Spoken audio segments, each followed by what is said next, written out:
መጋቢ ፍሬዎት ከበደ እባላለሁ የሽንሽቾ ከተማ ቁጥር 1 ቃልዮት ቤተክርስቲያን መጋቢ አጌታ ዳንኤል እባላለሁ ሽንሽቾ ከተማ ቁጥር 1 ቃልዮት ቤተክርስቲያን ነው የሚያገለግለው ደስታ ዮሐንስ እባላለሁ የቤተክርስቲያኒቷ የመሪ ሽማግሌዎች ጸሐፊ ነኝ ስሜ አበራ ጨቦ ይባላል የሽንሽቾ ከተማ ቁጥር 1 ቃልዮት ቤተክርስቲያን ሰብሳቢ ነኝ ስሜ ጌታቸው አብዩ ይባላለሁ የዚህ ቤተክርስቲያን የቀድሞ መሪ ነኝ ስሜ አባበች ለተባው ይባላል የቀድሞ የሴቶች መሪ መጋቢ ጸጋዬ አበራ ይባላለሁ ማገለግለው በሽንሽቾ ከተማ ቁጥር 1 ቃልዮት ቤተክርስቲያን ሰፊ ጊዜን በልጆች አገልግሎት ነው የቆየሁት እስካሁንም ማገለግለው አገልግሎት በዋናነት በልጆች ላይ ነው አገኘው ያዕቆብ ይባላለሁ የቤተክርስቲያኒቱ የሽንሽቾ ከተማ ቁጥር 1 ቃልዮት ቤተክርስቲያን የወጣቶች አገልግሎት ክፍል ሰብሳቢ ነኝ ስሜ ታምራት ተስፋ ይባላለሁ ኢትዮጵያን ቃልዮት ስኩል ኦፍ ሚሽን ኤንድ ቴዎሎጂ ሽንሽቾ ካምፓስ ዳይሬክተር ሆኜ እየሰራሁ እገኛለሁ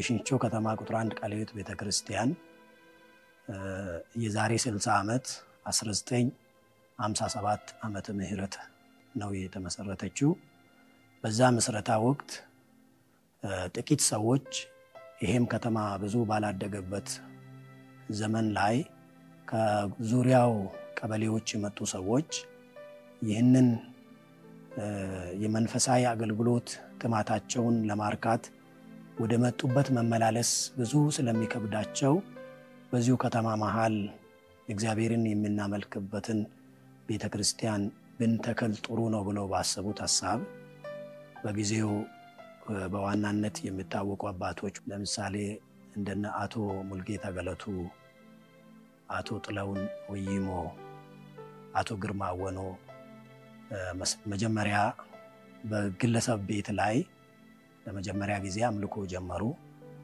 ያ የነሱ የጸሎት ህብረት እየቆየ ሲመጣ ወደ ቤተክርስቲያንነት ተቀየረ በአራት ምዕመናን ብቻ ነው ተመሰረተችው እግዚአብሔር እርዳታ አድርጎ በመሃል ከተማ ስለተመሰረተች አዲስ ክርስቲያኖችና ከየገጠሩ የሚመጡ በመሸኛ የሚመጡ ክርስቲያኖች እየመጡ ቤተክርስቲያኒቷ ላይ የምዕመናኑ ቁጥር እየጨመረ መጣ እስከ 1960 ዓመተ ምህረት መግቢያ ድረስ ቤተክርስቲያኒቱ በጥቂት ሰዎች የጸሎት ህብረት ሆና የቆየች ስትሆን ከ60 ዓመተ ምህረት ወዲህ ደግሞ እየተስፋፋች ብዙ ከገጠሩ ወደ ከተማ የሚመጡ ሰዎች በዛች ቤተክርስቲያን አብረው ይኖሩ ነበር ቤተክርስቲያን ከተጀመረችበት ጊዜ ጀምሮ መንፈሳዊ ነገር አብሮ ነው የመጣውና በተለይም 60 መግቢያ ላይ እንደ መንፈሳዊ አባት ሆነው እንደ መጋቢ ወይም በዛ ዘመን አጠራር እረኛ ሆነው ወንጌላዊ ሲሞን ጌቸራ የሚባሉ በሌላ ስማቸው ሲሞን ሲኔቦ የሚባሉ ሰው አብረው ከቤተክርስቲያን መሪዎች ጋር የቤተክርስቲያኒቱን መንፈሳዊ ነገር እየመገቡ ቤተክርስቲያን እየተስፋፋች መጣች ከዛም በኋላ የምዕመናን ቁጥር እየመጣ ሲመጣ የተተከለችው አጥቢያ እየጠበበች ስትመጣ የምዕመናን ቁጥር በዝቶ ሌላ አጥቢያ በከተማው መሃል ላይ ተመሰረተች ገምሱ ህዝብ ወደዛ ከሄዳ በኋላ እዛ የተተከለችው ቤተክርስቲያን የሽንሽቾ ከተማ ቁጥር 2 አጥቢያ ተብላ ስትሰየም እቺ የሽንሽቾ ከተማ ቁጥር 1 ቃልዮት ቤተክርስቲያን ተብላ ተሰየመች መጀመሪያ የሽንሽቾ ከተማ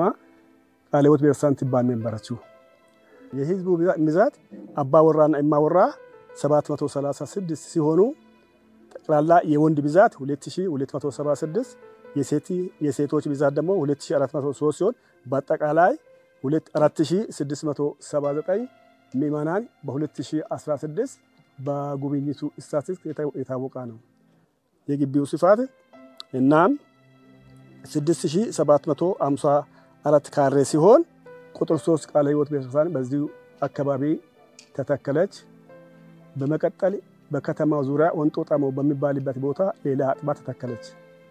በ1964 ጀምሮ በዚህ በአቅራቢያ አሎየቃ ላይ ያለው መጽሐፍ ቅዱስ ትምህርት ቤት በአቅምም በተለያዩ ነገሮች እያደገ ሲመጣ ወደዛ የመጡ አስተማሪዎች እዚህም መንፈሳዊ ትምህርት እየሰጡ ቤተክርስቲያኒቱ በአንዳንድ ነገሮች መንፈሳዊ ለውጥ እንድታመጣ ትልቅ ስራ እንደሰሩ ታሪክ የሰጡ አባቶች ሲተርኩ ሰምተናል። በዛ መነሻነት የቅድስና ህይወት እየታደሰ መጣ። ቤተክርስቲያንም እየሰፋች መጣ። ወደ 1969 ዓመተ ምህረት አካባቢ በዚህ አካባቢ ያለው ህብረት ወይም በዛ ዘመን አጠራር 7 ብለው የሚጠሩት መዘምራን ስለሌሏቸው መዘምራን ቢኖሩ ብለው ባሰቡት ጊዜ ከዚህ ከቁጥር 1 ቃለ ሕይወት ቤተክርስቲያን በዛ ዘመን የከተማ ቃለ ሕይወት ነው የሚባለውና ጥቂት የማይባሉ ወጣቶች አብረው በዝማሬ አገልግሎት ይሳተፉ ነበር። በዛ በደርግ ዘመን በነበረው ቆይታ መንፈሳዊ ነገርን ይዞ ለመቀጠል የሚያስቸግሩ ነገሮች ነበሩ። ቤተክርስቲያን በእርግጥ እዚህ አካባቢ አልተዘጋችም። አንዳንድ ቸርቾች ቢዘጉም ይቺክ ቤተክርስቲያን የተዘጋችበት ጊዜ እንዳልነበረ ነው ታሪኩን የሚያውቁ አባቶች የሚናገሩት። ግን ምንድነው በደርግ ዘመን የተደረጉ ነገሮች ከአባቶች የሰማነው የደርግ ካቢኔዎች ወይም ያፓና ኢሳፓ የሚባሉ ፓርቲዎች የነሱ መሰብሰቢያ አድርገው ቤተክርስቲያንን ይጠቀሙ እንደነበረ መድረኩን ለመድረክ መሪዎች መቀመጫ አድርገው እንግዲህ እግዚአብሔር የለም የሚል ርዕዮተ ዓለም ሲከተሉ ስለነበረ እዛው መድረክ ላይ ሲጋራ እስከ ማጨስ የነሱን መፈክር ደግሞ ግድግዳዎች ላይ እስከ መለጠፍ ያደርጉ ነበር። በዛ ታሪክ ዘመን ከሲሞን ጌቸራ ጎን እንደ እረኛ ሆነው ከጎን የሚያገለግሉ ምናልባትም ይቺን ቤተክርስቲያን የተቀመጠችበትን ቦታ እንደሰጡ ከመታሰቡ ከሃንድሶ ጋጌቼ አንዱ ልጅ የነበሩ ዳንኤል ሃንድሶ እንደ እረኛ ሆነው ቤተክርስቲያኒቱን ይጠብቁ ነበርና ብዙ ጊዜ እንደዚህ አይነት ድርጊት ያደረጉ መንፈሳዊውን ነገር ለማንኳሰስ የሚሰሩት ነገር ስላስቆጣቸው አንድ ቀን ቁልፍ ስጠን ስብሰባ አለን ብለው በጠየቁ ጊዜ በከለከሉ ጊዜ የተወሰነ ድብደባ እንደደረሰባቸው እንደታሰሩ ከአባቶች እንሰማለን። በዛ ወቅት ቤተክርስቲያን አሁንም በመንፈሳዊ ነገር በጣም የጋሉ ወጣቶች ነበሯት።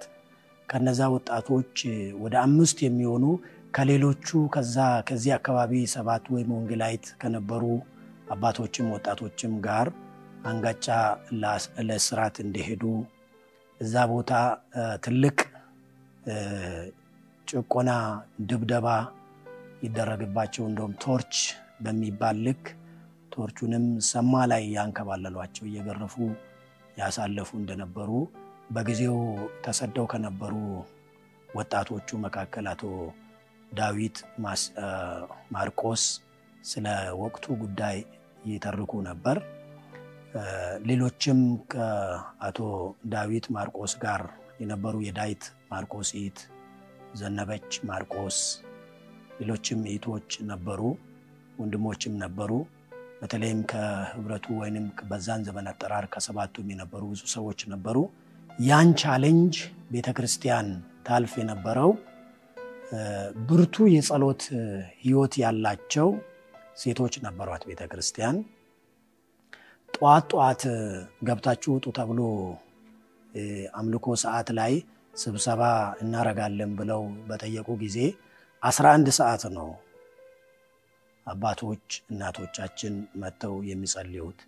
ሌላ ቀንም ባዘቦትም ቀን መተው በብርቱ ጸሎት በቤተክርስቲያን ላይ በወንጌል ላይ የተደረገውን ዘመቻ ወደ እግዚአብሔር የሚጸልዩ እናቶች በተለይም እናቶች በዚህ ጉዳይ ቀዳሚ ተጠቃሽ ይሆናሉ። ወደ እግዚአብሔር የሚጮው ነበሩ። እናቴ ያ ሮብ እሷ የእናቱ በሴት አገልግሎት ውስጥ መሪነት ውስጥ ነበረች በዛን ጊዜ እና በዛ አገልግሎት ላይ ሮብ ጠዋት በየሳምንቱ ሮብ ሁለት የጸሎት ፕሮግራሞች አሉ። አንደኛ ጠቅላላ ፈቃደኛ የሆኑት ሚማናኖች እዚህ ጋር ይመጣሉ፣ ይጸልያሉ። ከዛ በኋላ ወደ ኋላ ቀርተው መሪ አገልጋዮች ይጸልያሉ።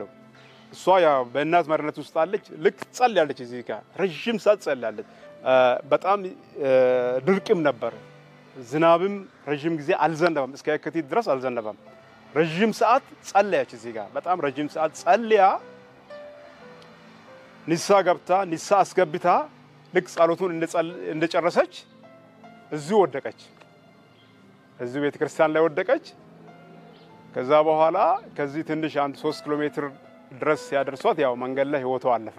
ደስ የሚለኝ ታሪክ ይሄ ነው። በእውነት እንዲህ ሆኖ በእግዚአብሔር ፊት ዘመንን መጨረስ እድሜን መጨረስ በጣም ደስ የሚል ነገር ነው። ሁሌ ደግሞ ከእናቴ በጣም ስለኔም ትጸልይ ነበር፣ ስለ ልጆቿም ትጸልይ ነበር እና ከልጆቿ ውስጥ የቤተክርስቲያን አገልጋዮች መሪዎች እንዲወጡ ትጸልይ ነበር። ደስ የሚል ነገር ያው እኔ መሪ ከሆንኩ በኋላ ነው እሷም የሞተችው። ያንን አይታ መሞቷ በጣም ደስ ይለኛል።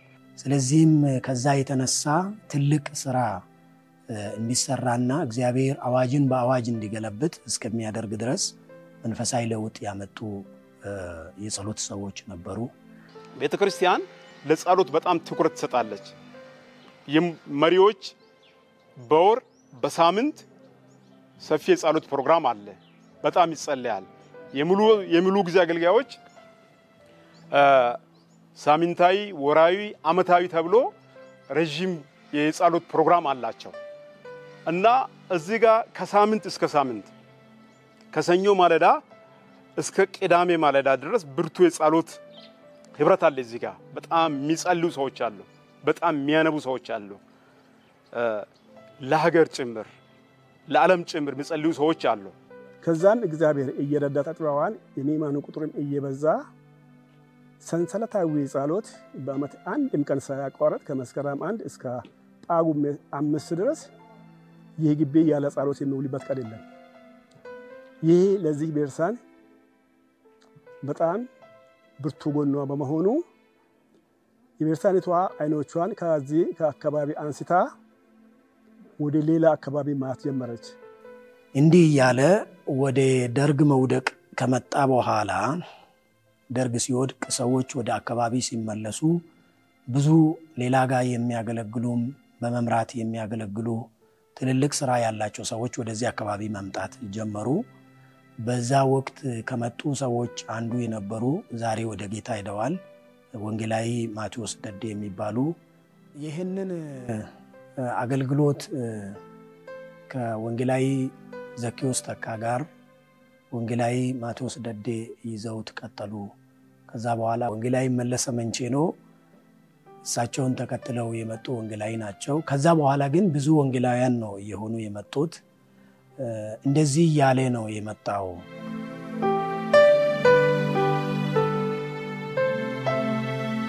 እንደ ሽንቾ ከተማ ቁጥር 1 ቃለ ሕይወት ቤተክርስቲያን ረጅም አገልግሎት ያላት ረጅም ታሪክ ያላት ስትሆን የበለጠውን ቀድሞ ከነበረው አሁን በተሻለ ደረጃ እንደምትገኝ መንፈሳዊ አንድነታችንና አስተዳደራዊ አንድነታችን በጋራ እየተንቀሳቀሰ ያለበት እያደገ ያለበት እንደሆነ እናያለን። ትልልቅ አባቶች ከመላቸው የኔም አባት አንዱ መሪ ነበር፣ አገልጋይ ነበር። ያው የኔ አባት አብዩ አሻቶ ይባላል እና ይህኚህ ሰው እነዚህም ሰዎች እና እሱ የሚመስሉ ሰዎች ባገለገሉበት ዛሬ ደግሞ እኛ ተተኪ ሆነን ማገልገሌ በጣም ደስተኛ የሚያደርገኝ አንዱ ነገር እሱ ነው። የኔ አባት እኔ ሰማ ወተት ከቤት በእንስራ ተሸክሞ አምጥቶ እዚህ ጋር ለነዛ ለእንግዶች እንደሚያጠጣቸው አስፈላጊው ነገር ሁሉ እንደሚያደርግላቸው ኢኮኖሚካሊም ያው በሰዓቱ ያው የተወሰነ የተሻለ ነገር ነበረው እና ከኔ ይልቅ ለቤተክርስቲያን ይሁን የሚል አመለካከት አለ። በቤተክርስቲያኒቱ አመጣጥ ላይ መንፈሳዊ ነገርና አስተዳደራዊ ነገር ልማታዊ ነገር አንድ ላይ ይሄድ እንደነበረ አባቶች ይመሰክራሉ። ከአባቶች በኋላ ደግሞ እኛ ልጆች ከተቀበልንም ወዲህ መንፈሳዊ ነገር ከልማታዊ ነገር ርቆ አይገኝም። ከአስተዳደራዊ ነገር ርቆ አይገኝም። እንደዚሁ ሌላም እንደዚሁ ይህ አስተዳደራዊ መዋቅር በሚናይበት ጊዜ ብቻውን ውጤታማ ስለማይሆን እንደ ቤተክርስቲያኒቷ መዋቅር ሰባቱ ሽማግሌ መሪ የሚመረጠው በጠቅላላ ጉባኤ ሆኖ ሰባቱ መሪ ብቻውን ደግሞ የሚመራ ሳይሆን የወጣት ተወካይ አንድ ሰብሳቢ፣ የእናት ተወካይ ሰብሳቢ አንድ፣ የዲያቆናት ሰብሳቢ አንድ እንዲሁም ከመንፈሳዊ ዘርፍ መጋቢ ዋና መጋቢ አብሮ የአስተዳደር ኮሚቴ ተብሎ ቤተክርስቲያኒቷን ይመራል። ለምሳሌ የህንፃ ስራ ሲኖር ጸሎት አብሮ ይኖራል፣ መመካከር አብሮ ይኖራል።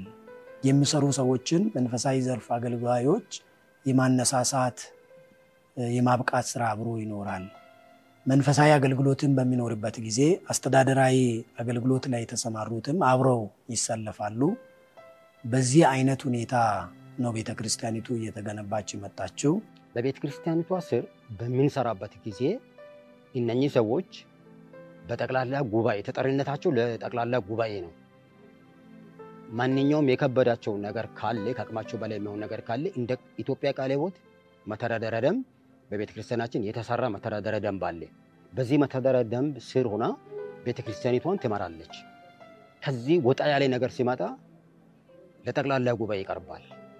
በጣም ከበድ የሚሉ ከመጽሐፍ ቅዱስ ውሳኔ ወይም ደግሞ እንደ መሪ አገልጋይ ለመወሰን ውሳኔ ለመስጠት ከበድ የሚል ሐሳብ ሲፈጠር የጋራ በማድረግ የመጨረሻ አንዳንድ ልማት ጉዳይ ሌላ በማህበራዊ ጉዳይ በተለያዩ ነገሮች የሚከብድ ጉዳይ ካለ ወደ ጠቅላላ ጉባኤ ቀርቦ ውሳኔ እያስገኘ ይሄዳል። ትልቁ ደግሞ እኛ በሚናገለግለው አገልግሎታችን እንደ ቤተክርስቲያን መሪነታችን ከመንፈሳዊ ዘርፍ ጋራ ከቤተክርስቲያን ከቋሚ ወይም ደግሞ የሙሉ ጊዜ አገልጋዮች ጋራ አብረን ስራችንን በጋራ የምንሰራበት በጋራ የምንጸልይበት የሴቶች ህብረት፣ የወጣቶች ህብረት እንደገና ሌላም በጋራ ሁሉ አንድ ላይ ሆኖ የሚጸልይበት ፕሮግራም አለው። ምክንያቱም ያለ ጸሎት ደግሞ ግብ መምታት አይቻልምና ቀደም ሲል የነበረው ታሪካዊ አመጣጡ የቤተክርስቲያኒቱ በጣም ያስተምረናል። የቀድሞ አባቶቻችን ይህንን ያደረሱት በፍቅርና በጸሎት ነው ያደረሱት። ከዚህ የወረስነው ነገር ስላለ የተሻለ ነገር እንዲኖር የበለጠውን ደግሞ የጸሎት ህብረታችን የጠነከረ ሆኖ መንፈሳዊ ዘርፍና መሪዎች ወይም ደግሞ ወንጌላውያን በህብረት የምንጸልይበት በወር አንድ ጊዜ ይኖራል።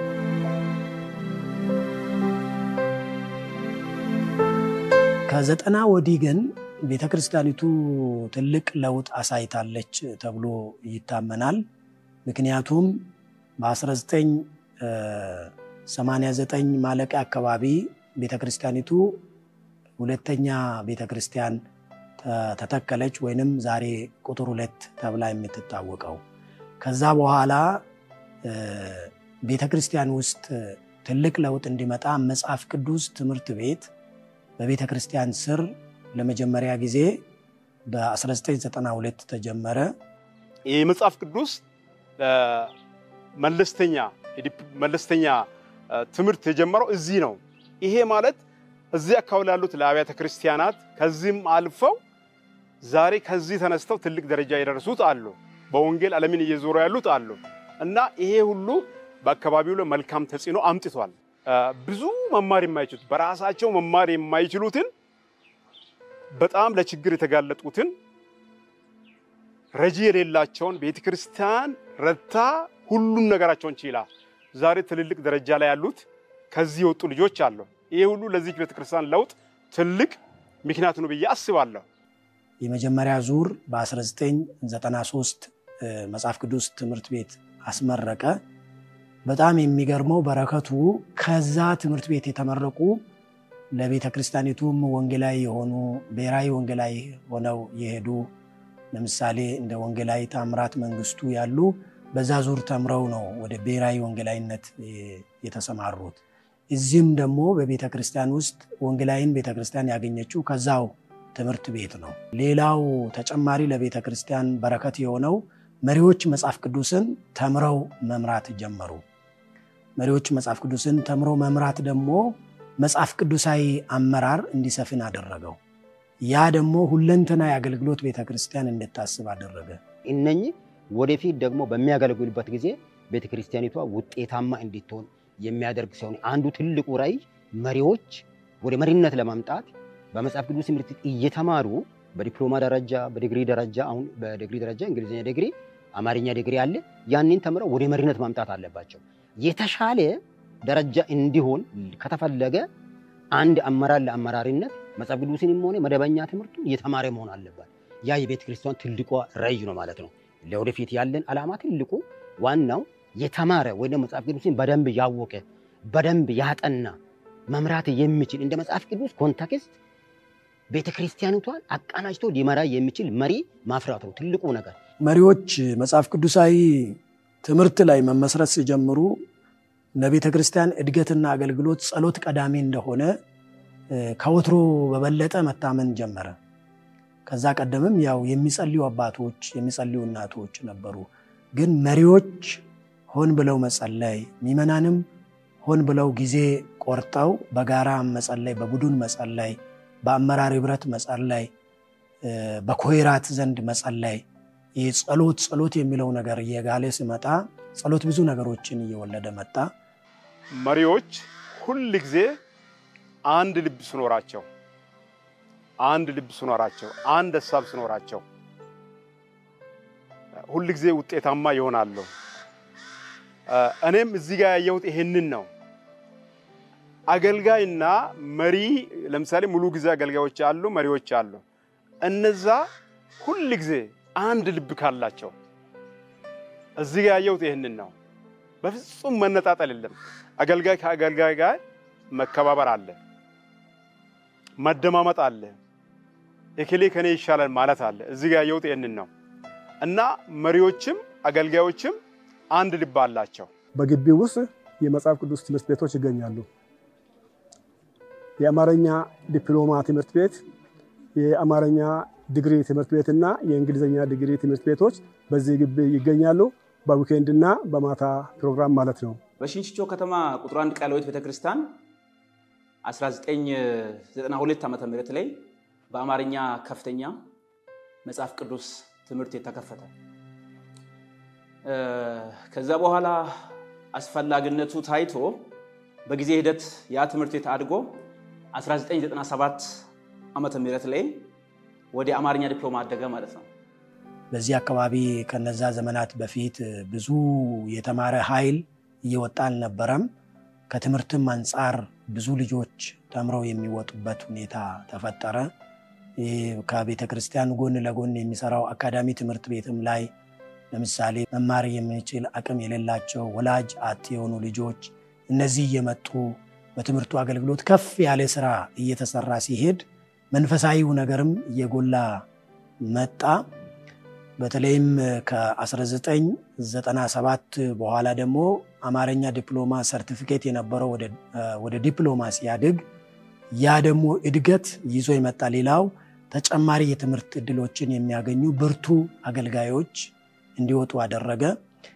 ከዚህም የበለጠ ደግሞ እዛ ጋር የተማሩ ሌላ ጋር ሄደው እየተማሩ ዛሬ በአገር ውስጥ ከሀገርም ውጪ አንቱ የሚባሉ ትልልቅ ምሁራን ያፈራች ቤተክርስቲያን እንድትሆን ትልቅ ምክንያት ሆኗል እንዲሁ ቤተክርስቲያኒቱ ካላት ከወንጌል ተልእኮና ሸክም የተነሳ 2014 ዓመተ ምህረት ላይ አስፈላጊነቱ ታይቶ ተጠንቶ እንግሊዝኛ ዲግሪ ፕሮግራም ተጀመረ ምክንያቱም ማአት ሰዎች ለመማር የሚፈልጉ አሉና እነዚህ ሰዎች የእግዚአብሔርን ቃል እንዲመገቡ ተብሎ በዚያ 2014 ዓመተ ምህረት ላይ እንግሊዝኛው ዲግሪ ተጀመረ በዚህም አላበቀችም ብዙ በአማርኛ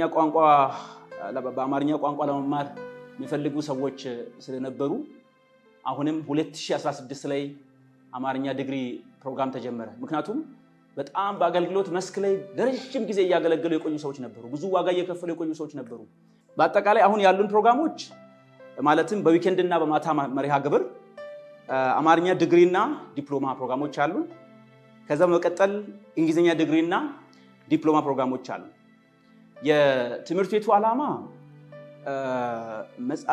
መጽሐፍ ቅዱስን አስተምህሮ መሰረታዊ ባደረገ መልኩ ሁለንተናዊ አገልግሎት የሚሰጡ አገልጋዮችን ወይም አገልጋይ መሪዎችን ለቤተ ክርስቲያን ማዘጋጀት ነው። ምክንያቱም ቤተ ክርስቲያን በምድር ላይ ያለችው የተላከችው ለዚህ ዓላማ ነው።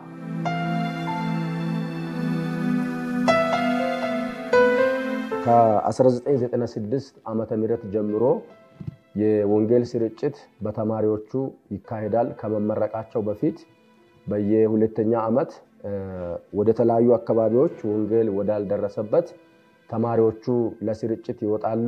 ለስርጭት በወጡበት ከወንጌላውያንም ተጨማሪ አብረው ይወጣሉ እና ለዚህ አገልግሎት በወጣንበት ሁሉ እግዚአብሔር ትልልቅ ስራዎችን ሰርቷል። ብዙ ነፍሳትን አሳልፎ ሰጥቶናል። ዛሬ ቤተክርስቲያናችን በብዙ አቅጣጫ አድጋለች፣ ሰፍታለች። ሁለንተናዊ እድገት ላይ ደርሳ ልዩ ልዩ አገልግሎቶችን በመስጣት ላይ ትገኛለች። የዚህ የቤተክርስቲያናችን የእድገቷ ምስጢር ምንድነው ከተባለ ለወንጌል አገልግሎት መሪዎች፣ አገልጋዮችና ምእመናን ቅድሚያ ስለሚሰጡ ነው። እዚህ ቤተክርስቲያን ከሁሉም አገልግሎቶች ቅድሚያ የተሰጠው ለወንጌል አገልግሎት ነው። ከዚህ የተነሳ የወንጌል አገልግሎት ላይ ውጤታማ መሆን ችለናል። ቅድሚያ ከመስጠታችን የተነሳ ብዙ ብሔራዊና ክልላዊ ወንጌላውያንን ልከናል። በአሁን ሰዓት 22 የሚሆኑ ወንጌላውያን አሉን በአገር ውስጥ።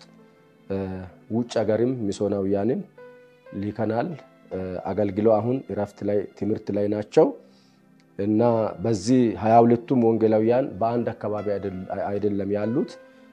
ሙሉ ኢትዮጵያ ዙሪያን፣ ደቡብ ኦሞ፣ ኮንሶ ዙሪያ እና ካፋ፣ ጋምቤላ 2 ወንጌላውያን አሉን። ሰሜን ኢትዮጵያ ባህር ዳር፣ አክሱም፣ አፋር፣ አምቦ፣ ሆለታ እና ደብረ ዘይት ዙሪያ፣ አዳማ አካባቢ፣ ባሌ ጎባ፣ አሰላ፣ ቡታጅራ ዙሪያ፣ ኢንሴኖ፣ ቆሼ በሚባሉ አካባቢዎች እና ወንጌል የሚያገለግሉ አገልጋዮችን አሰማርተናል። እስካሁን ድረስ ይሄ ትምህርት ቤት ወንጌልን እንድናሰራጭ ትልቅ በረከት ሆኖልናል፣ በር ሆኖልናል። ሌላው ትምህርት ቤት በመኖሩ ከተለያዩ ወንጌል ካልደረሰበት አካባቢ የአገሩን ቋንቋ ባህል የሚችሉትን እያመጣናቸው እዚህ ትምህርት እንዲማሩ እድል ሰጥተናቸው ስፖንሰር ሆነን ሙሉ ወጪያቸውን ሸፍነን እዚህ ይማራሉ። ተምረው ደግሞ ሰልጥነው ከተመረቁ በኋላ ወደ ተላኩበት ቤተክርስቲያን ተመልሰው ይሄዳሉ። እዛ ጋር ቤተክርስቲያን ይተክላሉ፣ ነፍሳትን ወደ እግዚአብሔር ቤት ያመጣሉ። የቤተክርስቲያን ተከላን በተመለከተ እግዚአብሔር ረድቶን በኢትዮጵያ በሁሉም ክልሎች ቤተክርስቲያን መትከል ችለናል። አንዳንድ አካባቢ ላይ ሙሉ ወጪውን እኛ ችለን፣ አንዳንድ አካባቢ ላይ ደግሞ ድጋፍ በማድረግ ቤተክርስቲያን ተከላ አድርገናል።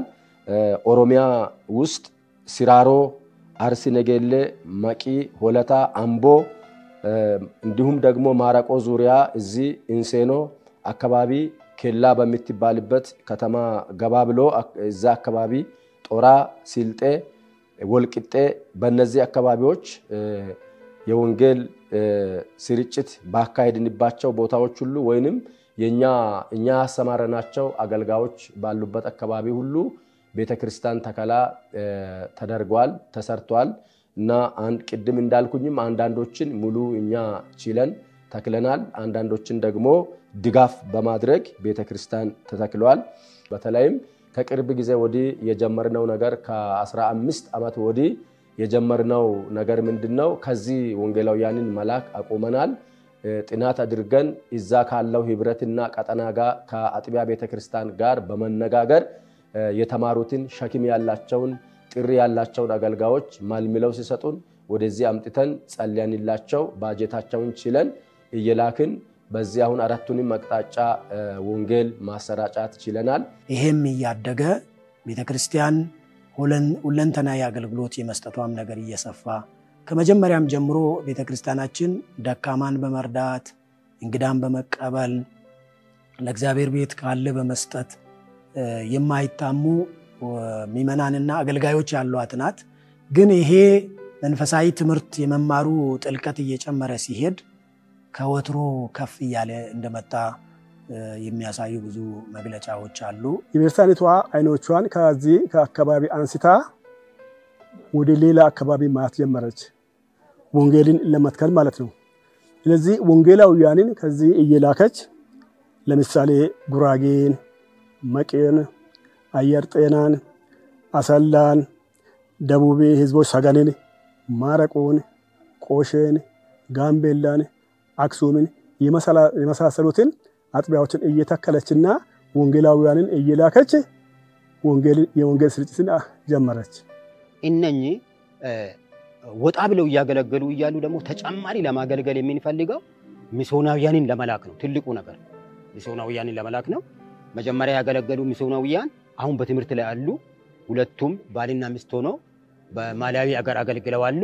ይሄ ትልቁ የቤተ ክርስቲያናችን ተልእኮ ነው። አሁን ደግሞ አገልግሎታቸውን እስከ 8 ዓመት በማላዊ አገር ካገለገሉ በኋላ አሁን በትምህርታቸው ላይ አሉ። ከጨረሱ በኋላ እንደገና ደግሞ ሌላ አገር መርጠው እንዲሄዱ ይደረጋል። ይሄ ደግሞ ከአንድ አጥቢያ ጋራ በአደሮ ከተማ ቃለ ሕይወት ቁጥር 1 ጋር አንድ በመሆን በማቀናጀት ተቀናጅተን እያገለገልን አለ። 1994 ላይ በዚህ አካባቢ የመጀመሪያ ሆና ሚስዮናዊ ምንድነው ወደ ውጭ ሀገር ሚስዮናዊ የላከች ቤተክርስቲያን እቺ ናት። ወደዛ ስትልክ ብዙ ነገር ነበር ሲባል የነበረው። ከዛ በኋላ የዚች ቤተክርስቲያን ትልቅ የለውጥ መንገዶች የተከፈቱት ከዛ በኋላ ነው እና ያ ውጭ ሀገር ሄዶ ወንጌልን ላልሰሙት ማድረስ ከባድ ነው እና እዛ ይህን ነገር ከዚህ ሚስዮናዊ ተልእኮ በሄዱበትም ጊዜ ውጤታማ አገልግሎትም ያገለገሉት ዮሴፍና ስንዱ የሚባሉ ናቸው። ከዚህ እኛ የላክናቸው በመንፈሳዊ ጉዳይ እያደገች በመጣች ልክ በዚህ በሚታይም ቁሳዊ ነገር ማደግ ጀመረች። ለምሳሌ በ2001 ዓመተ ምህረት መሰረተ ድንጋይ የተተከለ ይሄ ዛሬ አዲሱ ያምልኮ አዳራሽ ወይም ህንጻ በቀላሉ በእግዚአብሔር ድጋፍና በሚመናኑ በመሰጠት ነው። ይሄ ህንጻ መሰራት የግንባታ ስራ ብቻ አይደለም የፈጠረው፣ በሚመናን መሃል ትልቅ ፍቅር ነው የፈጠረው። በዛ ወቅት ለዚህ ስራ በመጡበት አብረው ይዘምራሉ፣ አብረው ይጸልያሉ፣ አብረው ይመገባሉ። ወጣቶች ከወጣቶች ጋር የመተዋወቅ እድል ፈጠራቸው። ሚመናን ከሚመናን ጋር የመተዋወቅ እድል ፈጠራቸው። ይሄ ደግሞ መንፈሳዊ ጉዳይ ላይ ትልቅ አስተዋጽኦ እያደረገ መጣ። በጣም የሚገርመው ልማትና መንፈሳዊ ነገር እንደማይነጣጠል ያሳዩ ብዙ ነገሮች ነበሩ። ህንጻው ሲጀመር ወንጌል ሊቆም ነው የሚል ስጋት ነበራቸው አንዳንድ ሚመናንና በዙሪያ ባሉ ወንጌላውያን አብያተ ክርስቲያናትም ፍርሃት ነበር።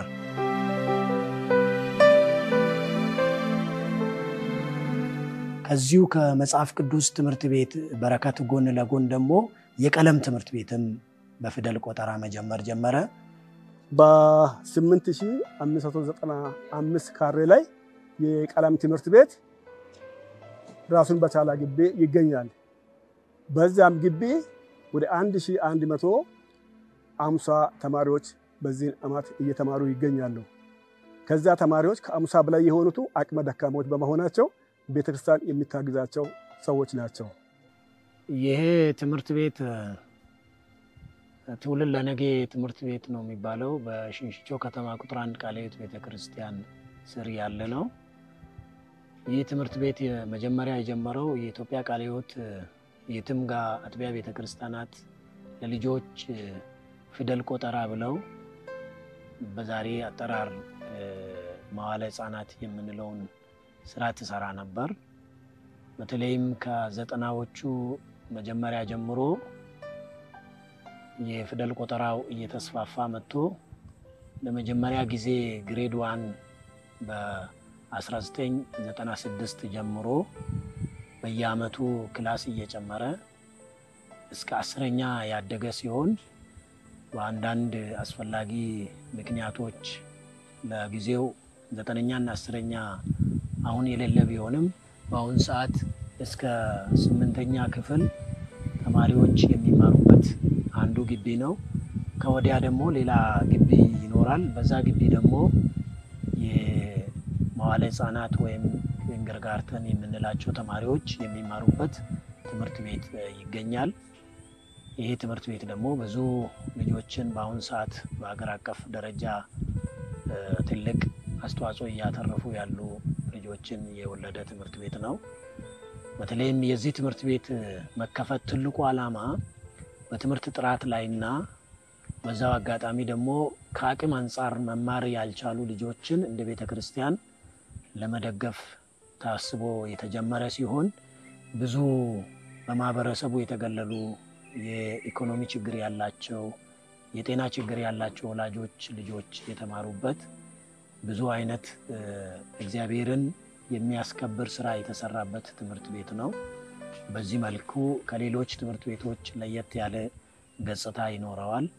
በአሁን ሰዓትም በአካባቢ ደረጃ ብቻ ሳይሆን እስከ ክልልም በጥሩ ገጽታዊ ከሚታወቁ ትምህርት ቤቶች አንዱ ትምህርት ቤት ነው።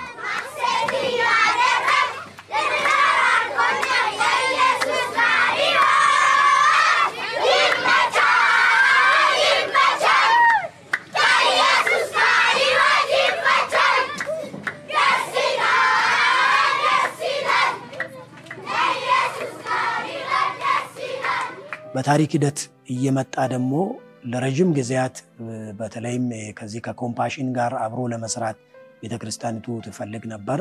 ምናልባትም ከ1999 ጀምሮ ይታሰብ ነበር። ነገር ግን ከ1914 ጀምሮ ኮምፓሽን ወደዚህ ለመግባት ፈቃድ ሰጠ። ከ2014 ጀምሮ በተለይም ከ2015 ጀምሮ ኮምፓሽን በግቢያችን 180 ልጆችን ተቀበለ። ይሄ ደግሞ ያመጣ ትልቅ በረከት አለ። ትልቁ በረከት ምንድነው? በተለያየ የኢኮኖሚ ጭቆና በመንፈሳዊም ጭቆና ውስጥ ያሉ ወላጅ ያጡ አቅም ያጡ ልጆች በዚህ ምክንያት እያደጉ እየመጡ ይታያሉ።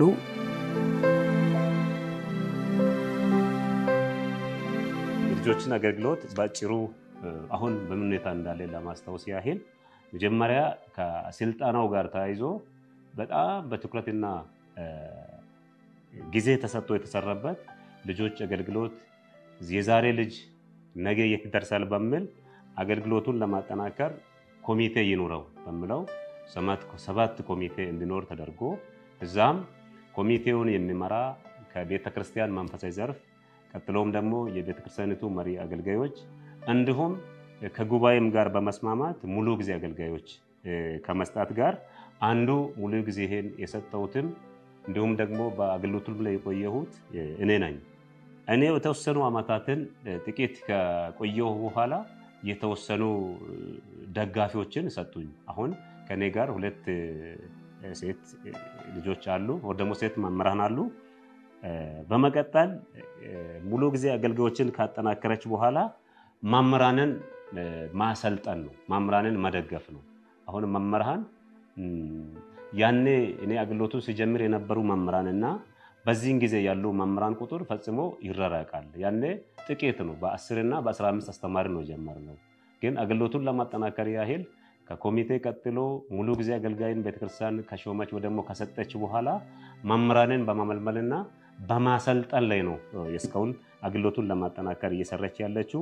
መምህራንን አሰልጥናን ብቻ አይደለም ውጤታማ ምን ነው እንደ ቤተክርስቲያናችን ልጆችን አገልግሎት በጥልቀትና እስከ ቤት የተደራሽ አገልግሎት ለማድረስ ወላጅንም ለማሰልጠን ባቀደችው እቅድ መሰረት አሁን ብዙ ጊዜ በአመት በትንሹ ከ3 ዙር በላይ በጉባኤ በየሰፈር እንዲሁም ደግሞ ከአካባቢ ባለድርሻ አካላት ወደዚህ በመሳብና በመጥራት ልዩ ልዩ አስተማሪ ነገሮችን በማዘጋጀት አካባቢውንም ባለድርሻ አካላት ወላጅንም በተለያየ ርዕሶች ወላጅንም በማሰልጠን በማስተማር የልጆችን አገልግሎት ለማጠናከር የነበራት ትኩረት እጅግ ጠንካራ እንደሆነ አስተውሳለሁ።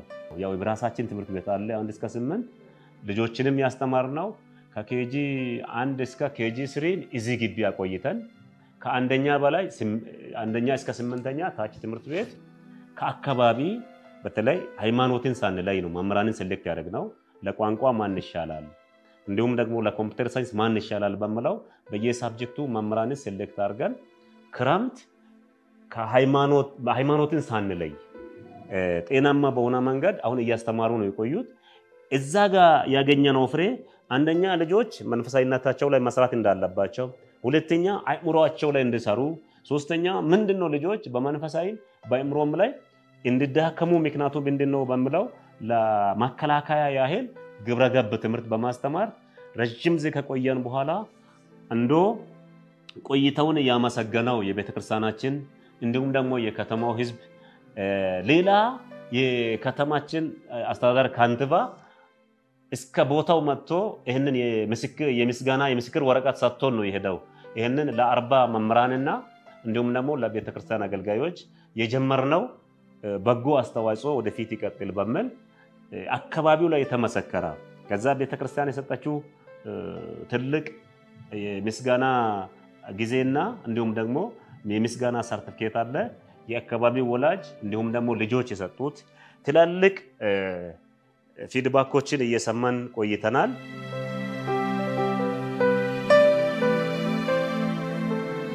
ቤተክርስቲያናችን ደግሞ ብዙ በሴቶች በኩል የሚሰራ ስራዎች አሉ። ብዙ የሚሰሩ ስራዎች አሉ። እነዚህም ከነዚያም ለምሳሌ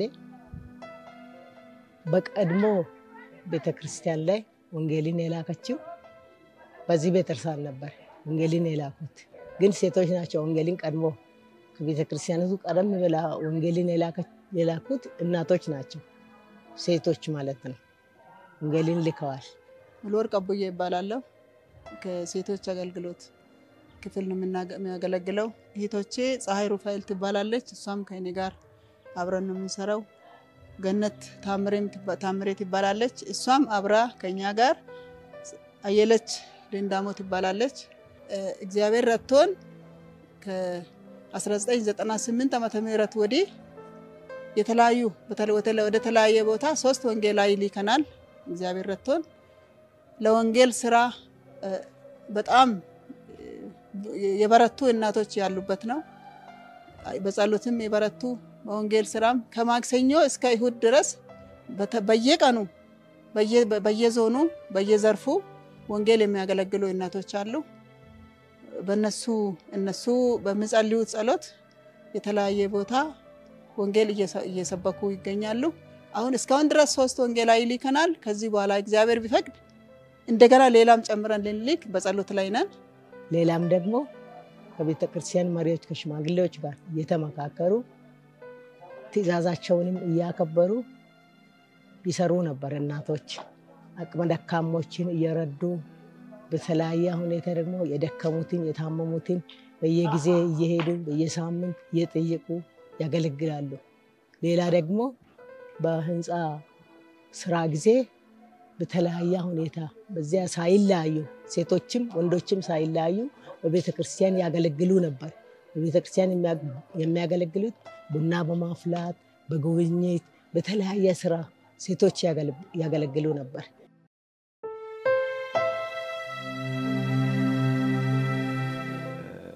በቤተክርስቲያናችን እንደ ወጣቶች አገልግሎት ዘርፈ ብዙ አገልግሎቶችን እያገለገለን እንገኛለን።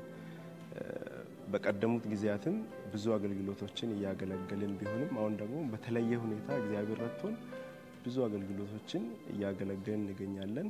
በተለይ ደግሞ እንደ ቤተክርስቲያናችን ከ1600 የሚበልጡ ወጣቶች በስሩ ያሉበት ነው።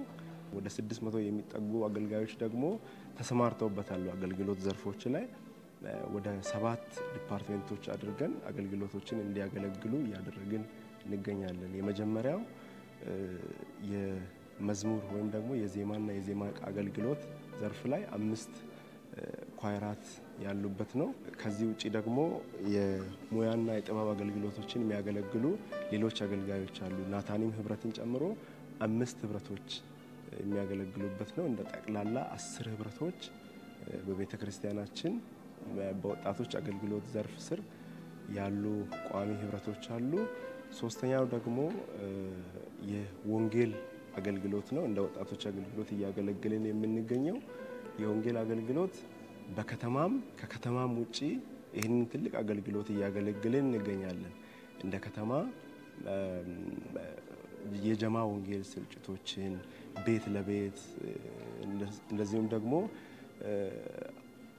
አንድ ለአንድ እያልን የወንጌል ስርጭቶችን እያደረግን እንገኛለን። ከዚህ ባለፈ ደግሞ አንድ ክልላዊ ወንጌላዊ በወጣቶች አገልግሎት ስር ልከን ወደ መቂ ዙሪያ አንዲት ክልላዊ ወንጌላዊ ያገለገለች ትገኛለች።